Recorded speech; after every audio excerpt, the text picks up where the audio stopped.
All right. Hi, Cindy. Cindy Hi, how are you? Shafer. It's so good to see you. Cindy from CEO of Network of Community Ministries. Yeah, thanks for taking time to talk with me today, with our congregation Oh, today about what you're doing, what Network is doing. I just have to say that you have done incredible for our community in the midst of thank this you. crisis, this unprecedented crisis. Just the way that you all have pivoted to meet the needs, it's incredible. So thank you. Thank you for your work. You're welcome. I mean, I consider it an honor to serve, and I'm not going to pretend that it's been easy, but I think all of us on my team, we feel like this is a call. So, that God's equipping us because, thank goodness, because not one of us is equipped to do this alone, but He's also given us a community to help us, and including you and your congregation. You all have been great in helping us to do it. Well, we just want to continue to support you however we can. And so I just want to talk a little bit about what that will look like now and in the coming months as you see it. So what are the needs that you're seeing right now? Well, and I'm glad you asked that. It changes almost daily. So what I'm telling you today could be different tomorrow, could be different next week. But overall, we just see a growth in general needs. So the way we've been serving people primarily is with food, knowing that we have a bunch of people unemployed. Everyone knows unemployment rates are higher. And these are folks that don't know how to navigate systems. They might never have been unemployed. It's taking a while for unemployment to kick in. So you literally have people that have had no income at all for 2 months, 3 months, and the only food that they're getting is from Network. So food is a huge need for us. I just saw a statistic yesterday. We get most of our food from North Texas Food Bank in bulk. So the smaller donations help us with variety. But last year, overall, the amount of food that we distributed from all sources was just over 700,000 pounds.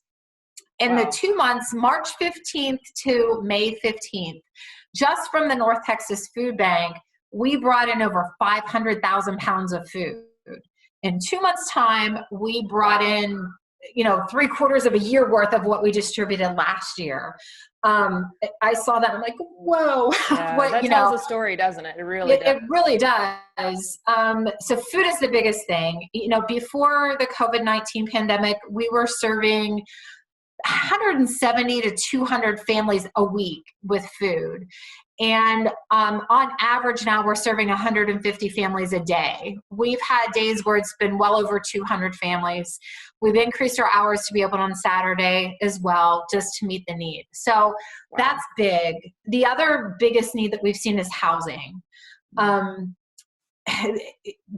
people who just, again, no income, no hope of income, as people are stuck at home. You have folks that just have no way to pay rent. So trying to help with that, and also trying to help find jobs. Again, it's shifting in with how we help people and what the needs are. Moving forward, I think there's going to be a lot of ESL classes that we need to have, because many of the people coming to us, English is not their first language, heavy in the service industries, and those jobs just might not be there. So we need to help retrain, retool, educate, and really giving them basic English skills, I think, could be key in families being able to survive. Wow. I mean, you're just approaching it in such a holistic way, as always. I mean, it just, again, your leadership is so good to help us to see just beyond kind of the immediate need to the bigger picture and the systemic issues that are at work in our community. So I wonder, though, if you could tell us maybe a story of someone in our community that has been helped by Network that would help us to see some of the human element of all of this. Well, and I have, you had mentioned to me when we talked about this interview about having a story, and there's so many. I think rather even than a specific story, I think it's talking about who I'm seeing. I like to spend a lot of time with clients, and I like to walk through the food pantry and talk to clients, talk to our workers. And recently I've stopped going in the line a lot. And the reason I've done that isn't because I don't want to talk to the people or see them. It's because I've seen a lot of people that I know that have been donors, and they're embarrassed. So we talk about our neighbors in need and all of that. These are literally your neighbors. The first week that we started doing service, we have our volunteers that have been with us for a while, and they're verifying that people live in our service area. That's really right now the one caveat. You have to live in our service area. So they ask for zip codes and, let me see your ID.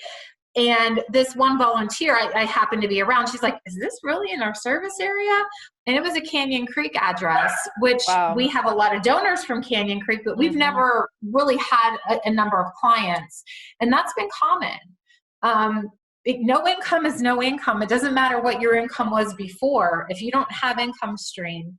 And I think the other thing that wrecked me, we were doing a food drive on a Saturday at a church. The Kiwanis and another church, they sponsored a food drive. And one of my board members and I took our mobile pantry, and we were out just collecting food. And I've been doing this for a while, probably for 20, 25 years. I've done a lot of food drives, probably 100 food drives in my career. And I don't ever remember ever having someone pull up when we're doing a food drive and asking for food. That just doesn't happen. Yeah. And we were there for 2 hours, and 7 people in 2 hours pulled up asking if they could get food. And I'm thinking, did they advertise this strangely, or what was it about the advertising? It was very clearly a food drive. That they were collecting food for network, but these people were desperate. And when I was, they called me, the workers called me over to talk to them. And, it was a Saturday, and I was just asking, hey, do you think you can come to network on Monday and we can get you a whole order of groceries and whatnot? In the look of sheer panic on their faces. In every instance, when I said, can you wait for 2 more days? There was just this panic. And I said, I'll get you some food now. How many people are in your household? And I'm going in the truck, looking at what people had donated, pulling together some food for them. And it was relief and tears. And, one person, I can just say that's a one-off, but 7 people in 2 hours. And that wrecked me to see that. Wow. I mean, what you're saying just again drives home how significant this is in our community. The need is so great. Yes. And so I know we've been delivering to seniors in our area, taking food to the door, delivering groceries. And my mom and I have been doing this, and we have been so amazed at just the amount of food that Network is able to give, and the produce and the meat and dog food, if there's a dog, so again, how do you do that? Like, how do you all manage to meet such needs? It's really quite remarkable. Because of you, because of our partners, because, on a normal period of time, we never intend to be the sole supplier of food. We supplement, if we have it, that's great. I try to get higher cost items so that when people go to the grocery store, they don't, they might not have to buy the higher cost. They can spend their dollars, go further. But right now, there are so many people that have no income at all, and Network is their only source of food. We are really looking to source whatever we can. So we've partnered with nonprofits that focus on pet rescue and things, and their connections for dog food. We have people that have been committed to getting us diapers and baby food and formula, toilet paper, paper towels, those things that were cleared out. But we have hunter-gatherers in the community, bring us those things. We have churches doing drives, it's funny, interesting, funny, the churches obviously aren't open right now. We have churches though that will send volunteers to Network at the same time every week, and they're collecting donations from their church so that it gets to Network quickly, and we're open and things like that. But how we do it is telling people what we need, and this community responds in a big way. We put out the need, and you come through. So that sounds kind of simple and almost, does that really happen? But yeah, it does. Yeah. It's telling you what we need, and you all respond. Yeah. And I just anecdotally, when we delivered that dog food, the man who received it, I don't think he knew he was getting dog food. We saw his dog there, and I just said, oh, what a great dog. And he said, you have no idea the help that this dog gives me, and I could tell it meant a lot to him that we were able to give that food. So yeah, I guess I just wanted to share that to say Thank the you. impact is so great. And again, seeing so many different needs and trying to meet those. And in the food deliveries too, when we call people to arrange delivery, we ask those questions. Do you have a pet? Do you have children? What size diapers? You know, Wow. is there special formula? We try to ask those questions, and we never promise we can meet those needs. But if we can, we do. You know, do you need cleaning supplies? Whatever that might be. And we've done that not only with our home deliveries, but also in the pantry line. So we have standard orders of groceries that are going out, but we will ask the questions as people are lined up, what those extra needs are. And if we can meet them, we do.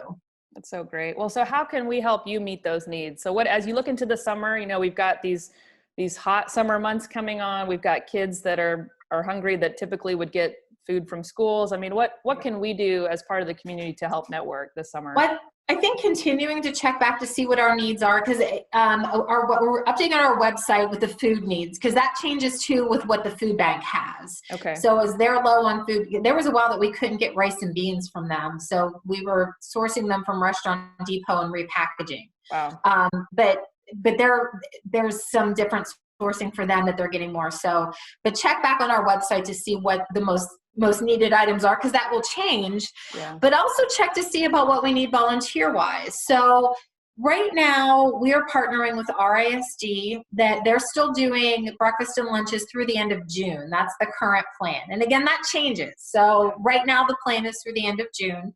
But we are making plans that after they stop doing their breakfast and lunch, that we will continue to provide supplements to whatever food they're having. And what we have been doing is every week we are partnering with RASD, and they come and pick up 13 emergency food boxes, 1,300, I'm sorry. Yeah, wow. 1,300 boxes from us, and they distribute them on Fridays with their breakfast and lunch delivery on Fridays. So doing 1,300 boxes to no boxes, that's scary to me, because those are people that have been counting on food.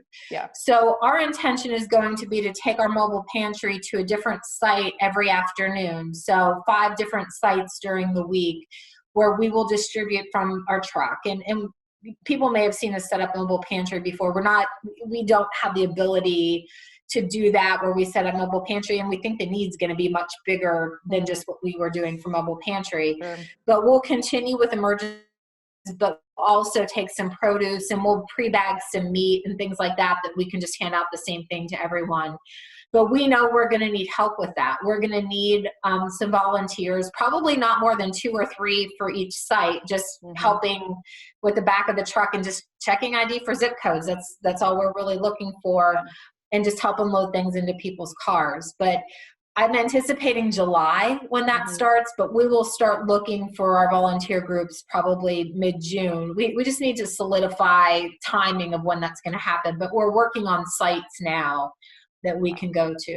That but sounds that's like a way to help. Plan. Yeah, that's so great. And thanks for the word about the food drive, because we've been doing that, but we haven't been checking your updated list. So we will start checking your updated list, and then, yeah, we'll look out for those ways to volunteer, because I think we just want to continue to support you both with financial giving, because I know those dollars go a long way with what you can purchase from the food bank. And then, by donating canned goods and other goods as we find them and are able, and then also showing up and serving. So thank you. Thanks, Cindy, for all you're doing. Sure. And just know that we keep you in our prayers, that we just pray God's blessings on you, on your staff, all the work that you're doing. We just want to, embrace you in God's love and let you know we're with you. You're not alone. We want to help support you as you support our community. That means a lot. Thank you. All right. Thanks, Cindy. I appreciate it. Bye. Bye-bye.